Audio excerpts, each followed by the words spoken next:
Bueno, nos da mucho gusto recibir aquí en Noticias 22 a Eugenio Aguirre. Él es escritor, él es ensayista, pero también por sus manos pasaron las decisiones que permitieron una colección muy bella. Por ejemplo, ya leíste, ahorita comentábamos un poco, en donde, por ejemplo, lo mismo tenían a Pepe Gordon con Tocar lo Invisible, que La muerte de Iván Ilich de Lev Tolstoy, o Noche Oscura, una antología de cuento alemán. Es algunos de los trabajos que ha hecho Eugenio Aguirre. Bienvenido. Gracias. Sí, fueron 100 títulos. Con tirajes de 20,000 ejemplares, o sea, hicimos 2 millones de ejemplares que se distribuyeron entre el personal del ISSSTE y en las tiendas del ISSSTE y volaron, porque costaban 5 pesos. Sí, baratísimo, sí. Es una maravilla de colección. Pero ahora viene por otra cosa, Rafael. Por Los Burgueses, ya lo conocemos también por ser el autor de La Voz Gángster, y a platicarnos una historia de una dinastía, podríamos decir, es una novela familiar, podríamos decirlo. Son 3 generaciones de burgueses, pero que tienen precisamente estas experiencias de vida, van cambiando su manera de percibir el mundo. Y platícanos cómo surge esta historia, porque vemos desde criminales de cuello blanco hasta los bon vivants, sí, que podríamos encontrar en cualquier momento de este país. Bueno, la alta burguesía mexicana, digamos, tuvo un momento de auge y de éxito y de intensidad durante los años 50, 60 y 70 del siglo pasado, durante los gobiernos de Miguel Alemán, Ruiz Cortines y López Mateos, y ya empieza a decaer un poquito con Díaz Ordaz. Este libro es la saga de una familia que corresponde a los hábitos y costumbres de nuestra sociedad. Los 3 se llaman igual. Uno es Gastón Suplis padre, otro es Gastón Suplis Jr. y otro es Gastón III. Pero como bien dices, Rafael, van evolucionando. No se comportan todos de una forma similar y homogénea, sino van enfrentándose unos a otros, como sucede en cualquier familia que se respete. Todos, en todas las familias somos parricidas. Y quien no se enfrenta a las decisiones autoritarias, a veces arbitrarias, a veces descontroladas de los padres, pues no está respondiendo como un ser humano, digamos, normal y responsable de su propio destino. Aquí lo interesante es que a través de esta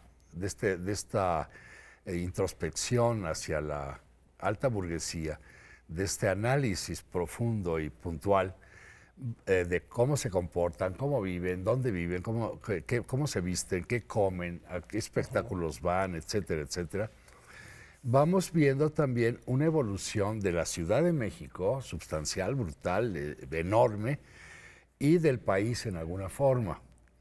Por ejemplo, la Ciudad de México, durante el periodo de Miguel Alemán, va a hacer muchas obras de infraestructura urbana, se hacen carreteras, se hacen presas, se construye el campus de Ciudad Universitaria, por ejemplo, se hacen las torres de Tlatelolco, se hace el multifamiliar Miguel Alemán, se hacen muchas obras de gran envergadura y además con aportaciones de otros arquitectos del mundo, de Le Corbusier, de Frank Lloyd Wright, y va evolucionando la ciudad. Se entuban los ríos, se hace el viaducto Miguel Alemán, se hace la avenida Río de Churubusco. Y cuando yo era niño, México terminaba donde estaba el río de Churubusco, y todavía era un río, y había carreras de caballos parejeras alrededor del río. Se había construido la capilla, el Teatro de la Capilla de Salvador Novo. Uno podía andar en bicicleta, podía recorrer la ciudad de una forma muy amable, era una ciudad muy segura, muy bien organizada. Los servicios públicos funcionaban bien, los camiones tenían sus nombres, el Chato de Coyoacán, el Azul de Bellas Artes, y todos participábamos de eso porque era un país chiquito, éramos 20 millones, y recordemos que 20 millones de mexicanos no pueden estar equivocados, como decía un eslogan de Salvador Novo.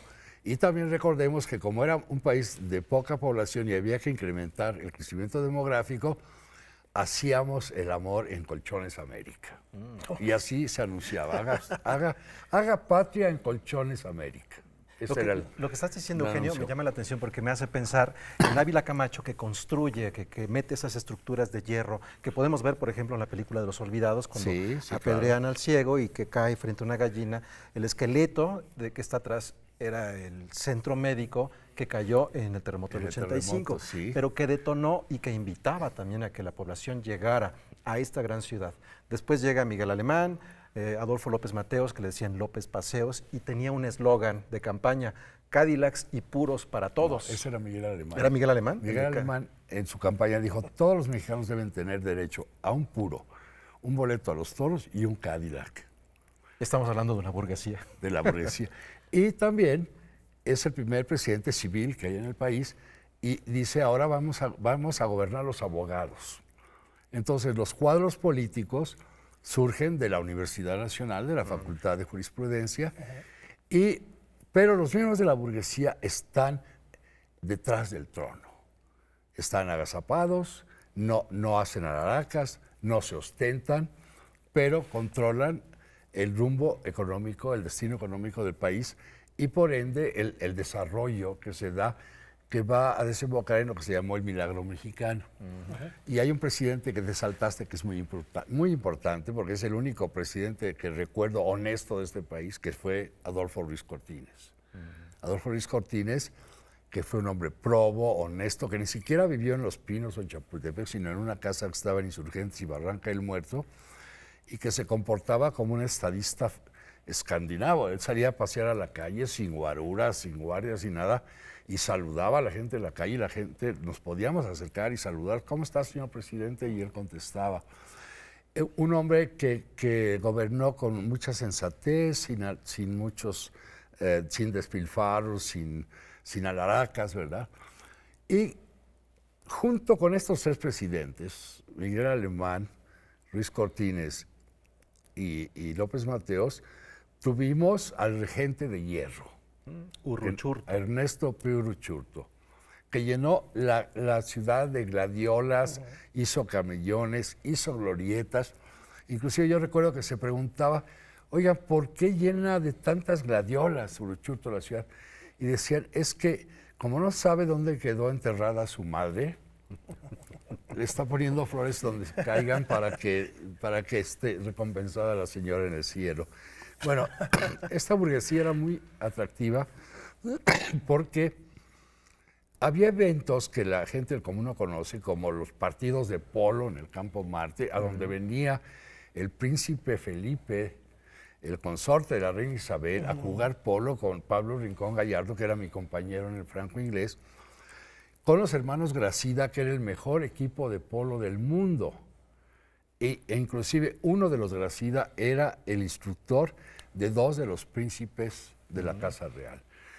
Fenómenos. Bueno, parte de eso estará acompañado de esta narración. O sea, por supuesto. Es el contexto y también para entender los la educación sentimental del mexicano, que nos ayuda también a entender cómo ha evolucionado, se ha desarrollado la historia, no solo de esta ciudad, sino de todo nuestro país, a partir de las burguesías, porque hablas de parricidio. El primer Gastón sí es digno de la horca. De ser asesinado. Muchas gracias, Eugenio. ¿Cuándo lo presentas? Pronto, no sé, porque eso depende de la editorial, no depende de mí. Pero pronto se presentará. Sé que tengo una presentación en Saltillo, que tengo otra presentación en Mexicali. En fin, se van a ir haciendo, seguramente algo se hará en La Laguna, en Torreón, Durango y Lerdo. Y en algún momento se presentará aquí en la Ciudad de México, pero ustedes estarán bien informados. A encontrarnos o a encontrar a nuestros antepasados o al vecino, ¿por qué no? En Los Burgueses de Eugenio Aguirre. Muchísimas gracias por acompañarnos. Muchas gracias, Rafael. Gracias, Bumanzi. Muchísimas gracias, Eugenio. Un gusto. Encantado de estar con ustedes.